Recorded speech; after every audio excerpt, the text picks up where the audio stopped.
سخت سردی کے موسم میں صبح کی کرنیں پھوٹ چکی تھیں۔ سردی کا یہ عالم تھا کہ جسم میں گردش کرتا خون منجمد پڑ رہا تھا اور جسم سردی کے باعث اکڑ رہا تھا۔ گرد و نواح میں دھند کے باعث سورج کی کرنیں کہیں دور کھڑی چٹانوں پر پڑی برف کو ہیرے کی طرح جگمگا رہی تھیں۔ وہ بھی وہاں جھاڑیوں کی اوٹ میں ایک درخت سے ٹیک لگائے تنہا بیٹھا حیدر کے بارے میں سوچ رہا تھا۔ حیدر اور حنین بچپن کے دوست تھے۔ دونوں نے ایک ساتھ ہی تعلیم حاصل کی تھی اور ایک ساتھ ہی فوج میں بھرتی ہوئے تھے۔ حیدر کی منگنی اس کی خالہ زاد سے ہو رکھی تھی اور شادی کی تاریخ بھی مقرر تھی۔ اب جب اس کے دولہے بننے کے دن تھے، اس کی ڈیوٹی بارڈر پر لگ گئی، جہاں دشمن کی گولی اس کا سینہ چھلنی کر گئی اور زخموں کی تاب نہ لاتے ہوئے حیدر جام شہادت نوش کر گیا۔ اپنا سب سے قریبی دوست کھونے کے بعد حنین خود کو بہت تنہا محسوس کر رہا تھا۔ موسم کی ٹھنڈک، جسم کی تکلیف، سب کچھ اس کے دکھ کے آگے کم پڑتی نظر آ رہی تھی۔ بارڈر پر حالات کشیدہ ہونے کے باعث روز کوئی نہ کوئی جوان صف شہادت میں شامل ہو رہا تھا۔ آخر فوج میں ہم بھرتی ہوتے ہی کیوں ہیں؟ اپنا سب سے قیمتی اثاثہ، اپنی جان اپنے وطن پر قربان کرنے کی خاطر؟ تو پھر رونا کیسا؟ شہادت تو نصیب سے ملتی ہے۔ شہید کے صرف اہل خانہ کا ہی نہیں بلکہ اس کی پوری قوم کا سر فخر سے بلند ہو جاتا ہے۔ حنین ابھی اپنی سوچوں میں مگن تھا کہ اسے بتایا گیا کہ اب اس نے اپنے دوست کی جگہ خالی پوسٹ کی نگرانی کرنی ہے۔ حنین نے اپنی ذمہ داری سنبھالنے کے لیے قدم بڑھائے اور اب وہ اپنی چیک پوسٹ پر موجود تھا۔ ہر وقت ایک ایمرجنسی کی صورتحال تھی۔ دن میں کئی جوان اور عام شہری دشمن کی گولیوں کی نظر ہوئے اور شام ہو گئی۔ سخت سردی کا عالم تھا اور اب بارڈر کے دونوں اطراف مکمل سناٹا چھا چکا تھا۔ حنین کو اس کے والدین، اہلیہ اور خاص طور پر اس کی 4 سالہ بیٹی حیا شدت سے یاد آ رہے تھے۔ اچانک اس کے ذہن میں ایک سوچ آ کر پھنس گئی۔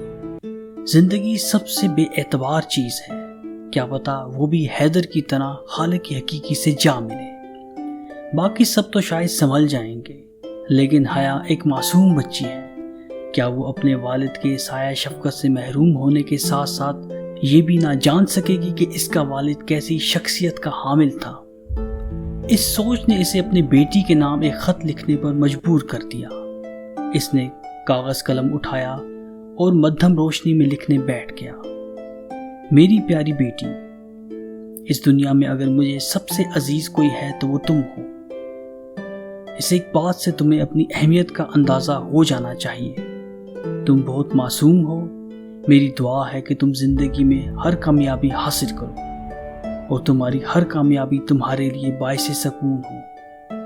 تمہارا والد حنین ایک ایسے فرض کے لیے گھر بار کو چھوڑ کر نکلا ہوا ہے کہ اس کی واپسی کا کوئی یقین نہیں ہے۔ ایک فوجی پہلے اپنے ملک کا سپاہی ہوتا ہے اور اپنے کام سے ایمانداری ہمارے لیے اپنے رب سے وفا جیسی ہے۔ میں نے اپنے سامنے اپنے بہت سے پیارے ساتھیوں کو وطن پر جان قربان کرتے دیکھا ہے اور یہ موقع مجھ پر بھی آیا تو میں پیچھے ہرگز نہیں ہٹوں گا۔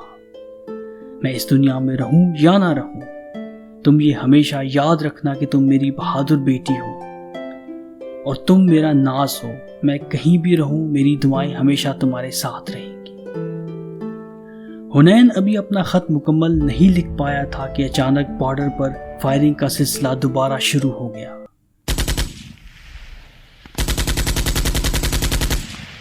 حنین نے اپنی پوسٹ سنبھالی اور بہادری سے دشمنوں کا مقابلہ کرنے لگا۔ اچانک دشمن کی ایک گولی حنین کے سینے سے پار ہو گئی۔ فجر کا وقت تھا اور حنین جام شہادت نوش کر چکا تھا۔ اسی جگہ، اسی پوسٹ پر جہاں 2 دن پہلے حیدر نے آخری سانس لی تھی، آج حنین بھی اس دنیا کو خیر بات کہہ چکا تھا۔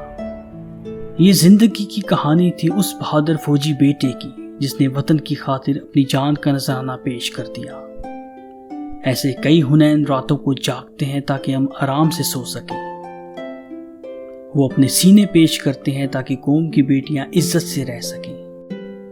شہید کبھی نہیں مرتا، وہ ہمیشہ کے لیے زندہ ہو جاتا ہے، نہ صرف تاریخ میں، لوگوں کی دعاؤں میں، بلکہ اللہ رب العزت اپنے بندے کی شہادت کو سب سے عظیم مرتبہ قرار دیتا ہے اور فرماتا ہے کہ انہیں مردہ نہ کہو، وہ زندہ ہیں، اپنے پروردگار کی طرف سے رزق حاصل کر رہے ہیں اور تمہیں علم نہیں۔ وطن کی خاطر جان کا نذرانہ پیش کرنے والے تمام شہیدوں کو میرا سلام۔